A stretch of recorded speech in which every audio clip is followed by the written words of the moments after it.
Assalamualaikum warahmatullahi wabarakatuh. Selamat datang di channel Rekreatif, channel inspiratif, edukatif, dan sedikit tidak bermanfaat. Oke teman-teman, di malam ini tepat di malam 21 Ramadan, yang dimana malam saat ini nih di kota aku itu saat ini itu lagi hujan, yang dimana cuacanya sangat sangat dingin gitu ya, dan enak untuk tidur. Akan tapi di sini aku ingin membuat video gitu ya teman-teman, mengenai suatu fenomena yang terjadi di Indonesia yang sangat viral, di mana tuh ada seorang anak yang baru lulus kuliah pelayaran itu, kemudian dia nganggur berapa bulan itu, kemudian dia memutuskan untuk melamar suatu pekerjaan terkait pelayaran di luar negeri, dan dia dapat suatu job gitu ya, dan dia tidak tahu terkait orang yang memberikan pekerjaan ini dan yang menerima pekerjaan ini. Dan pada saat itu kemudian dia berangkatlah ke suatu daerah gitu, dan di luar negeri gitu ya, bukan di Indonesia, pergi ke luar negeri, dan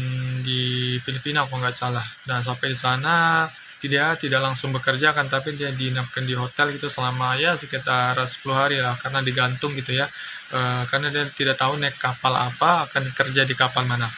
Dan selama 10 hari dia di hotel, dan pada suatu malam dia diinfokan untuk naik kapal A gitu. Nah, teman-teman sudah pasti tahu, aku lupa nama kapalnya gitu. Dan waktu itu kemudian ada perubahan lagi, kemudian dia naik di kapal B. Dan pada saat itu berangkatlah dia pagi hari naik speed. Dan di speed itu muter-muter dan tidak ketemu kapalnya. Dan ketika saat itu pada akhirnya sore hari atau siang hari itu dia munyer-munyer dari pagi sampai siang hari ataupun menjelang sore, itu baru ketemu kapalnya. Aku lupa Guangzhou apa gitu kapalnya. Nah, sampai di kapal tersebut bekerjalah dia sebagai ABK kapal.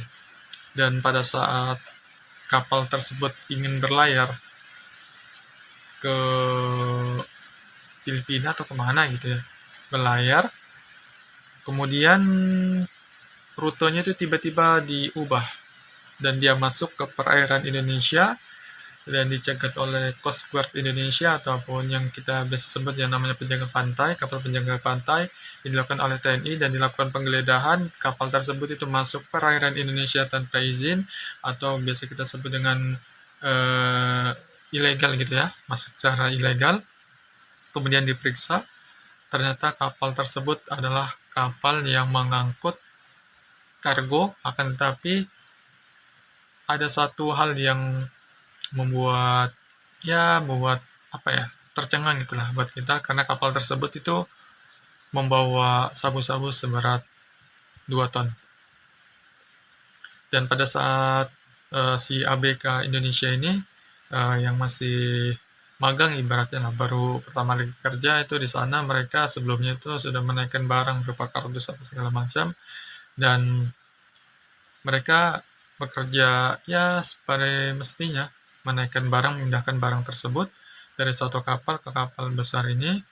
Dan si anak ini tidak tahu yang dipindah itu adalah sabu. Dan ketika masuk di perairan Indonesia ketangkap, dan seperti itu, dan dibawa ke pengadilan, bahwa terakhir kemarin itu mendapat hukuman mati gitu ya, hukuman mati. Akan tapi dan hingga saat ini hukumannya sudah diringankan, jadi hukuman 5 tahun penjara. Sebetulnya hukuman 5 tahun penjara itu tidak adil. Yang bagaimana hukuman 5 tahun penjara ini seharusnya itu dihilangkan. Karena si anak ini, bagaimana yang kita tahu bahwa suatu cerita ini, anak tersebut itu bekerja dengan orang yang tidak dikenal, tiba-tiba naik kapal yang mereka tidak tahu, yang belum jelas itu kapalnya gitu kan, dan belum jelas juga barang yang diangkut ini apa, dan tiba-tiba ada penangkapan di sekitar perairan Indonesia yang dilakukan oleh Coast Guard Indonesia, dan ternyata barang tersebut adalah sabu-sabu ataupun narkotika. Bagaimana coba kalau secara ini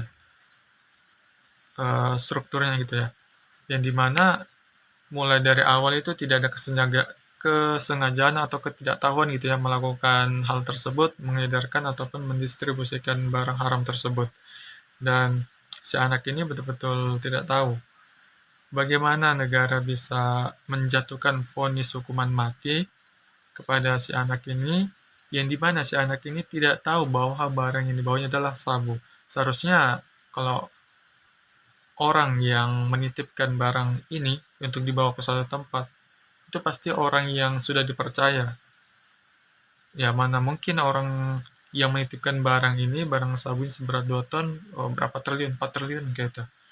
Bagaimana orang ini menitipkan uang 4 triliun kepada orang yang tidak dikenal, orang yang tidak tahu siapa-siapa, dan percaya gitu aja. Ya, tidak mungkin, pasti ada ya orang yang dikenal, orang yang dipercaya untuk membawa barang ini yang ada di dalam kapal tersebut.